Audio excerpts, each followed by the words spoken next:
ሰላምታችን በያላችሁበት ይድረስ እያለን በዕለቱ የተሰሙ ዋና ዋና ጉዳዮችን ወደ እናንተ ይዘን ቀርበናል። ቻናላችንን ላይክ፣ ሼር እና ሰብስክራይብ ታደርጉ ዘንድ እየጋበዝን የዕለቱን ዜናዎች አበይት ነጥቦችን በማስቀደም አሁን እንጀምራለን። እንደተፈራው ወልቃይት ላይ አስፈሪ ውጊያ ሊፈነዳ ከጫፍ ደርሷል። ኮሎኔል ደመቀ ዘውዱ በቅርቡ አዲስ አበባ ደርሰው ከተመለሱ በኋላ ህወሓት ተጨማሪ የኮማንዶ ኃይል ወደ ስፍራው አስጠግቷል። አርሚ 70 አዲስ ባሰራጨው ተንቀሳቃሽ ምስል ወልቃይትን ለመጨበጥ አዲስ ጦር አስመርቋል። ይህ የተመረቀው አዲስ ምልምል ጦር ድፍን ወልቃይትን እንዲያስመልስና እንዲቆጣጠር ተልዕኮ ተሰጥቶታል። ዝርዝሩን አዘጋጅተናል። የህወሓት ጀነራል የአማራ ተወላጆች ላይ ወታደራዊ አፈሳ እንዲደረግ ትዕዛዝ ሰጥቷል። ጀነራሉ በርካታ የራያ አማራ ወጣቶችን በማፈስ ወደ ወታደራዊ ማሰልጠኛ እየላኩ መሆኑ ተሰምቷል። ይህ ጉዳይ ህወሓት በወታደሮች እጥረት መመታቱን ያመላከተ ነው ተብሏል። ትሰሙታላችሁ። ለሚሳኤል ጦርነቱ እየተዘጋጀው ነው ያለው አየር ኃይሉ የአየር ወታደራዊ ትርኢት ሊያደርግ ነው። ሩሲያና እስራኤል ሰራሽ ትጥቆቹን እስከ አፍንጫ የታጠቀው አየር ኃይሉ ሰማያዊኛ ነው በሚል አቋሙ ዓለምን ጉድ የሚያስብል ብሎም እጅን በአፍ የሚያስጭን ትርኢት አደርጋለሁ ብሏል። ጀነራል ይልማ መርዳሳ በበኩላቸው አሁን ሊከሰት የሚችለውን ጦርነት ምሽግ ቆፍረን አናመልጠውም ሲሉ ተደምጠዋል። ታዳምጡታላቸው። ትራምፕ ሶማሊያውያን በአሜሪካ ማየት አልፈልግም አሉ። ፕሬዝደንቱ በሀገራቸው ያሉ ሶማሊያውያን በአስቸኳይ ለቀው ይውጡ ሲሉ አስጠንቅቋል። የተወደዳችሁና የተከበራችሁ ተመልካቾቻችን አሁን በዝርዝርና በትንታኔ ወደምንመለከታቸው ጉዳዮች ተሻገርኩኝ። እንደተፈራው ወልቃይት ላይ አስፈሪ ውጊያ ሊፈነዳ ከጫፍ ደርሷል። ኮሎኔል ደመቀ ዘውዱ በቅርቡ አዲስ አበባ ደርሰው ከተመለሱ በኋላ ህወሓት ተጨማሪ የኮማንዶ ኃይል ወደ ስፍራው አስጠግቷል። አርሚ 70 አዲስ ባሰራጨው ተንቀሳቃሽ ምስል ወልቃይትን ለመጨበጥ አዲስ ጦር አስመርቋልም። የተመረቀው አዲስ ምልምል ጦር ድፍን ወልቃይትን እንዲያስመልስና እንዲቆጣጠር ተልዕኮ ተሰጥቶታል። ወልቃይትን ለመጨበጥ የኮማንዶ ኃይል ተንቀሳቅሷል።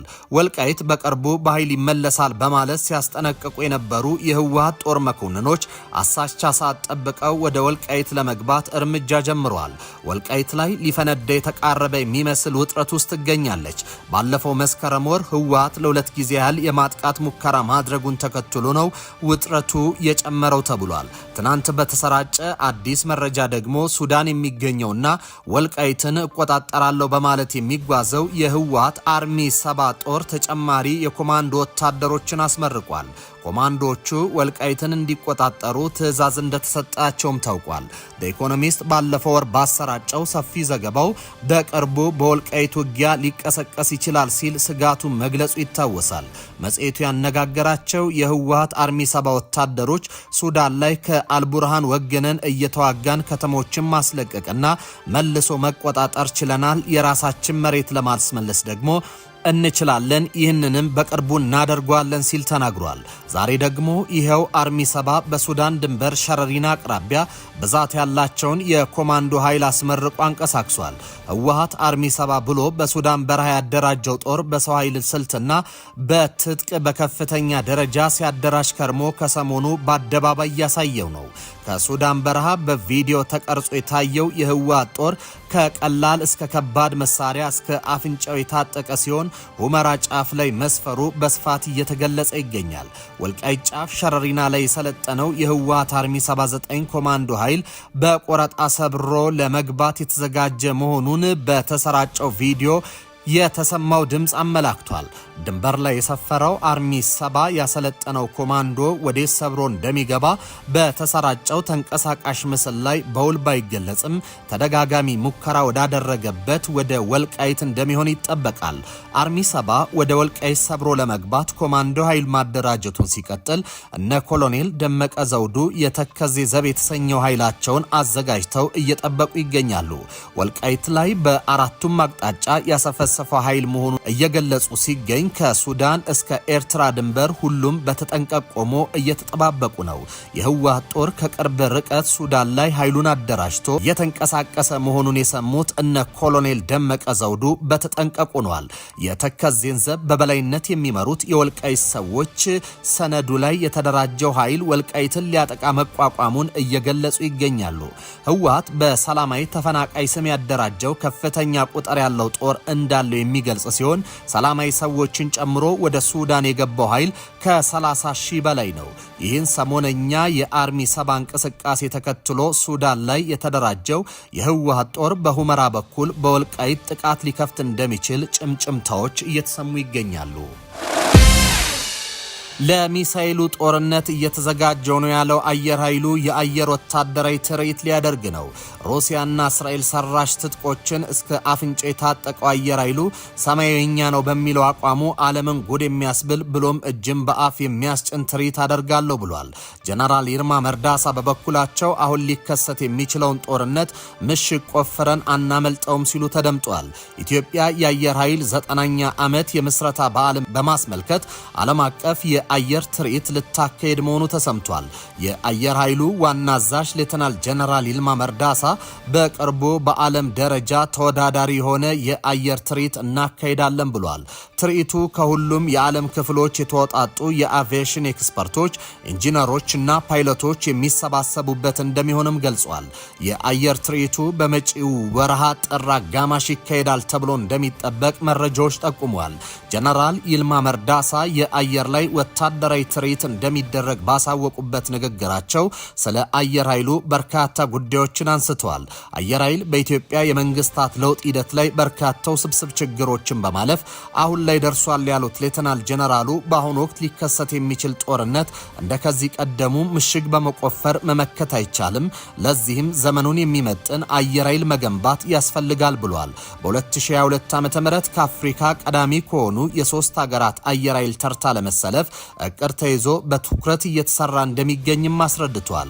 ለዚህም ዘመኑን የዋጁ በስነ ልቦና የታነጸ ከፖለቲካና ብሔርተኝነት ነፃ የሆነ የሰው ኃይል ከማፍራት አንጻር በቁርጠኝነት እየተሰራ ነው ብሏል። አሁን ላይ ቴክኖሎጂ የደረሰበትን ሁኔታ ግምት ውስጥ በማስገባት አስፈላጊ ትጥቆችን የማሟላትና መሰረተ ልማቶችን የመገንባት ስራ እየተከናወኑ መሆኑን አብራርተዋል።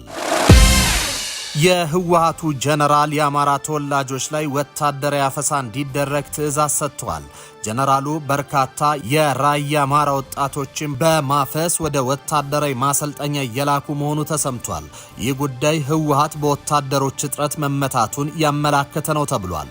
በራያ አካባቢ የሚንቀሳቀሰው የህወሓት ጦር የሚመሩት ጀነራል ዮሐንስ ወይም ጆን መዲድ አደገኛ ትዕዛዝ ለጦራቸው ሰጥቷል። ትዕዛዙ ወጣቶቹን በግዳጅና በኃይል በማፈስ ወደ ወታደራዊ ካምፕ እንዲገቡ ማድረግና አቅም ያላቸውን ሰዎች በማገት ረብጣ ገንዘብ መቀበል የሚል ነው። ይህን ተከትሎ ህወሓት በተቆጣጠራቸው የራያ አካባቢዎች ላይ መጠነ ሰፊ አፈሳ እየተደረገ ይገኛል። አፈሳው በዋናነት የአማራ ወጣቶች ላይ ያነጣጠረ እንደሆነም ተነግሯል።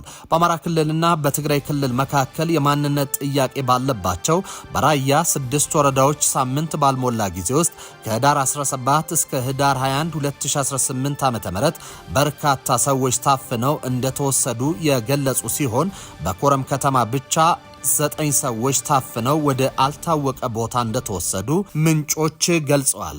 ከዚህ ውስጥ 3ቱ የሃይማኖት አባቶችና የደብር አስተዳዳሪዎች ሲሆኑ 6ቱ ደግሞ ሲቪል ሰዎች ናቸው።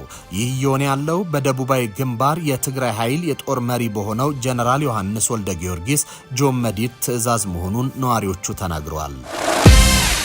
ትራምፕ ሶማሊያውያንን በአሜሪካ ማየት አልፈልግም አሉ። ፕሬዝደንቱ በአገራቸው ያሉ ሶማሊያውያን በአስቸኳይ ለቀው ይውጡ ሲሉ አስጠንቅቋል። የአሜሪካ ፕሬዝደንት ዶናልድ ትራምፕ የሶማሊያ ስደተኞች በአሜሪካ እንደማይፈለጉ በመግለጽ ለጋዜጠኞች ወደ መጡበት መመለስ አለባቸውና አገራቸው ጥሩ ያልሆነው በምክንያት ነው ሲሉ ተደምጧል። ማክሰኞ ዕለት በካቢኔ ስብሰባ ላይ እውነቱን ለመናገር በአገራችን እንዲኖሩ አንፈልግም ብሏል። ትራምፕ ወደ አገራችን ቆሻሻ መውሰድ ብንቀጥል አሜሪካ በተሳሳተ መንገድ ትሄዳለች ብሏል። የኢሚግሬሽን ባለስልጣናት በሚኒሶታ ሰፊ የሶማሌ ማህበረሰብ ውስጥ ዘመቻ ያቀዱ መሆናቸው እየተነገረ ባለበት ነው ትራምፕ ይህን የሚያንኳስስ አስተያየት የሰጡት። የሚኒሶታ ግዛት ባለስልጣናት እቅዱ ከምስራቅ አፍሪካዊቱ ሀገር የመጡ የሚመስሉ የአሜሪካ ዜጎችን ያላግባብ ጠራርጎ ሊያስወጣ እንደሚችል በመግለጽ አውግዟል። በጋራ ትዊንስ ሲቲስ የሚባሉ ሚኒያፖሊስ እና ሴንት ፖል የተባሉ ከተሞቹ በአሜሪካ ውስጥ ትልልቆቹ የሶማሌ ማህበረሰብ መገኛ ናቸው። ትራምፕ ማክሰኞ ዕለት ለሰዓታት በቴሌቪዥን ከተላለፈ የካቢኔ ስብሰባ በኋላ በሰጡት አስተያየት ግዴለኝም በአገራችን እንዲኖሩ አልፈልግም ብሏል። አገር ለመባል በማትበቃው ሶማሊያ ምንም የላቸውም፣ እርስ በርሳቸው እየተገዳደሉ ይኖራሉ፣ መዋቅር የለም ብለዋል። ከዚያም ለኮንግረስ ለመመረጥ የመጀመሪያ የሶማሊያ አሜሪካዊ ተወካይ የሆኑት ዲሞክራቷ ኢልሃን ኦማርን ወደ እርሷም ዞረዋል። ሁል ጊዜ መለከታታለሁ ያሉት ትራምፕ ኢልሃን ኦማር ሁሉንም ሰው ትጠላለች እና ብቁ ያልሆነች ሰው እንደሆነች አስባለሁ ብሏል። ኢልሃን በማህበራዊ ሚዲያ ላይ በእኔ ላይ ያለው አባዜ አስፈሪ ነው ብሏል። በጣም የሚያስፈልገውን እርዳታ እንደሚያገኝም ተስፋ አደርጋለሁ ብሏል። የሀገሪቱ የስደተኞችና የጉምሩክ ተቋም የሆነው ኢሚግሬሽን ሲስተም ኢንፎርመንትስ በትራምፕ አስተዳደር በመንትያ ከተሞች ውስጥ ሕጋ ያልሆኑ የሶማሊያ ስደተኞችን ኢላማ እንዲያደርግ መመሪያ ተሰጥቶታል ሲሉ እቅዱን የሚያውቁ ሰዎች ማክሰኞ ዕለት ለቢቢሲ አሜሪካ አጋር ሲቢኤስ ኒውስ ተናግሯል። ባለስልጣኑ እንዳሉት በዚህ ሳምንት ኦፕሬሽን ሲጀመር በመቶዎች የሚቆጠሩ ሰዎች ኢላማ እንደሚደረጉ ይጠበቃል። ስለ ኦፕሬሽኑ ለመጀመሪያ ጊዜ የዘገበው ዘ ኒውዮርክ ታይምስ ነው። ስለታቀዱት ስራዎች አስተያየት ለመስጠት ፈቃደኛ ያልሆኑት አይስን የሚቆጣ ጠሩ የሀገር ውስጥ ደህንነት መምሪያ ቃል አቀባይ ማናቸውም ሰው በዘር ላይ ተመስርቶ ኢላማ ይደረጋል መባሉን ክዷል። በየቀኑ አይስ በመላ ሀገሪቱ ያሉትን ህጎች ያስፈጽማል ብሏል። ረዳት ጸሐፊው ትሬሲያ ማኩሊን አንድ ሰው የአይስ ዓላማ የሚያደርገው ዘራቸው ወይም ጎሳቸው ሳይሆን በህገወጥ መንገድ በሀገሪቱ ውስጥ መሆናቸው ነው ብሏል። በጋዜጣዊ መግለጫው ላይ የሚኒያፖሊስ ከተማ ጃኮብ ፍሬ በአይስ የሚፈጸም ኦፕሬሽን የፍትህ ሂደትን ይጥሳል ብለዋል። የአካባቢው መሪዎች እንደሚሉት ከሶማሌ የመጡ ወደ 80 ሺህ የሚጠጉ ሰዎች እዛ ይኖራሉ እና አብዛኞቹ የአሜሪካ ዜጎች ናቸው። ተመልካቾች ለሰዓቱ የነበሩን ዜናዎች እኚህ ነበሩ። በያላችሁበት መልካም ጊዜ